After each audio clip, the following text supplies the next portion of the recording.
आई आज काहीतरी गावरान बनवूया काय? आज कोल्हापुरी झुणकाने भाकरी बनवूया. चालतंय. आणि आवला जरा आणि साक्षीला खायला दिलेया. चालतंय की देऊया खायला. चालेल चालेल बनवतो पटकन. आज आम्ही दोघीच होतो घरात, म्हटलं काहीतरी गावरान बनवूया ना आई. होय, झुणकाने भाकरी.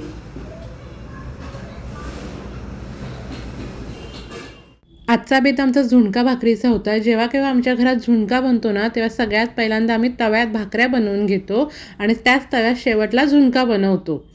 हा झुणका आहे ना, ज्वारीच्या भाकरीबरोबर एक नंबर लागतो हा खायला. तुम्ही कधीतरी हा बेत नक्की ट्राय करा. म्हणजे बाकी कुठच्या भाजी देखील गरज नाही, फक्त गरमागरम झुणका आणि गरमागरम भाकरी एक नंबर बेत आहे. तुम्ही एकदा नक्की ट्राय करा. हॉटेलचे जेवण प्रत्येकाला आवडतेच, पण खऱ्या अर्थाने आपलं मन आणि पोट भरतं ते आपल्या घरच्या जेवणाने. आणि त्यात गावरान घरगुती जेवण असेल तर भारीच. आणखीन काय हवं सांगा. ज्वारीच्या भाकरीची कालच मी एक रेसिपी अपलोड केलेली आहे, तुम्ही तो व्हिडिओ नक्की पहा. अशा पहिल्या भाकऱ्या आपण करून घ्यायच्या आणि शेवटला झुणका करायचा. म्हणजे गरमागरम झुणका आहे ना, खायला अगदी चविष्ट लागतो. झुणका थंड झाला ना की तितका तो चविष्ट लागत नाही, म्हणून तुम्ही गरमागरमच बनवून खा. अशा 2 भाकऱ्या बनवून घेतलेल्या आहेत आणि त्यानंतर झुणक्याला फोडणी देऊया. त्याच तव्यात आपल्याला तेल घ्यायचं आहे.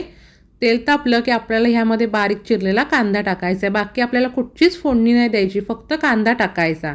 आणि हा कांदा आपल्याला थोडा नरम करून घ्यायचा आहे.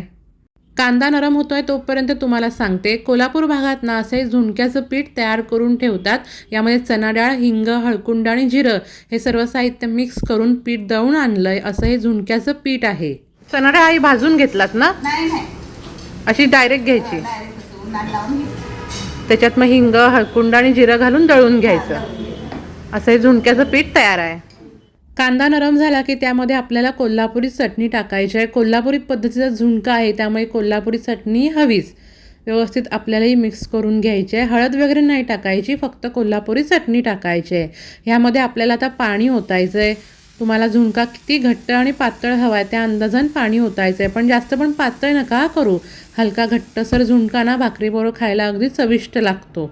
वरतून आपल्याला थोडंसं मीठ टाकायचं आहे. कोल्हापुरी चटणीमध्ये ना मिठाचं प्रमाण असतं, मीठ असतं, त्यामुळे आता किंचित मीठ टाकायचं.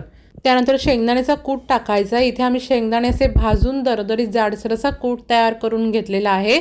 असा जाडसर हलका कूट असला ना की भाकरीबरोबर शेंगदाणे झुणक्यामध्ये खायला अगदी चविष्ट लागतात, मस्त लागतो खायला. सर्व साहित्य आपल्याला व्यवस्थित मिक्स करून घ्यायचं आहे आणि पाण्याला आपल्याला ह्या उकळी काढून घ्यायची आहे. ही बघा पाण्याला कशी मस्त अशी उकळी आली आहे. आता आपल्याला ह्यामध्ये ना थोडं थोडं करून हातानं असं झुणक्याचं पीठ टाकायचं आहे. एका हातानं पीठ टाकायचं आणि एका हातानं आपल्याला कावीतनं असं ढवळायचं आहे, म्हणजे गुठळ्या होत नाहीत.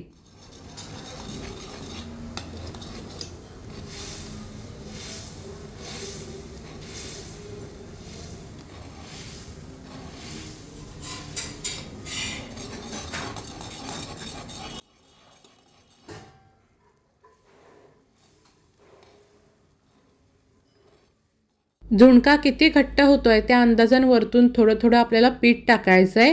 आणि वरतून आता आपल्याला बारीक चिरलेली कोथिंबीर टाकायची आहे. कोथिंबीर टाकायला विसरू नका, स्वाद अगदी अप्रतिम लागतो झुणक्याचा.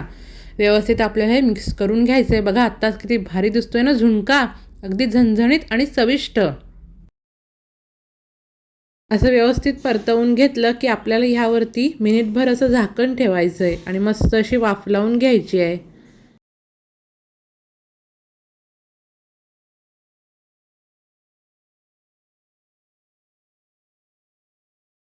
गरमागरम झुणका तयार आहे. तयार आहे. आणि झुणकाने भाकरी खायला या. आजचा हा गरमागरम कोल्हापुरी बेत तुम्हाला कसा वाटला आम्हाला नक्की कमेंट करून सांगा.